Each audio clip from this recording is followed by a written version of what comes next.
તારીખ 1/12/24 રોજ રાત્રિના 9 વાગ્યાની આસપાસ ભગવતીપરા રેલવે બ્રિજ પાસે રેલવે ટ્રેક પર ફરિયાદી હતા હાર્દિક નટુભાઈ ચૌહાણ, જેઓ જઈ રહ્યા હતા પોતાના ઘરે, ત્યારે આ આરોપીઓ દ્વારા એની પાસે મસાલો માંગવામાં આવ્યો કે માવો દે, જેથી આરોપીએ માવો આપવાની ના પાડતા આરોપીને છરીના ગાજીને એના પેટમાં ઈજાઓ કરી અને ત્યાંથી ભાગી ગયેલા. જે બાબતની એમના બેન માસીની દીકરી છે, જે એમની ફરિયાદ લેતા BNS કલમ 109(1) મુજબ ફરિયાદ દાખલ કરવામાં આવેલી. ત્યારબાદ આ આરોપીઓ ત્યાં પારેવડી ચોક પાસેથી રિક્ષામાં બેસીને ગ્રીનલેન્ડ ચોકડી ગયેલા. ગ્રીનલેન્ડ ચોકડી ઉતરીને ફરી બીજી રિક્ષામાં બેસીને જતા હતા. એ દરમિયાન કરણાભાઈ ગાર્ડન પાસે સામે રિક્ષામાં વધારે પેસેન્જર હોય, જેથી રિક્ષાવાળાએ કીધું કે વધારે પેસેન્જર છે તો ઉતરી જાવ, એટલે આ લોકોને ઉતારી દીધેલા. તે દરમિયાન સામે પાણીપુરીવાળો પોતાની પાણીપુરીની લારી બંધ કરીને જતો હતો. તે દરમિયાન આ આરોપીઓએ એની પાસે પાણીપુરીની માંગણી કરી, અમને પાણીપુરી ખવડાવ. જેથી પાણીપુરીવાળાએ કીધું કે મારી પાસે પાણીપુરી પૂરી થઈ ગઈ છે, પાણીપુરી નથી.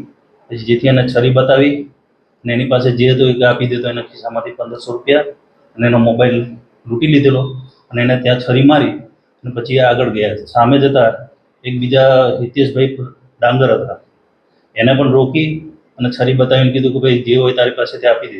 તો એની પાસેથી 10,000 રૂપિયા અને એક મોબાઈલ લઈ લીધેલો અને એને પણ છરી મારી.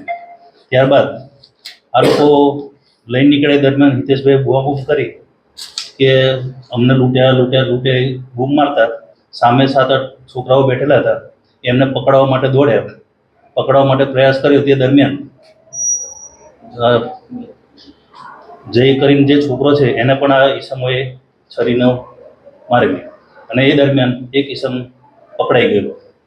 ત્યારબાદ ઈસમો પકડાઈ ગયો. ત્યારબાદ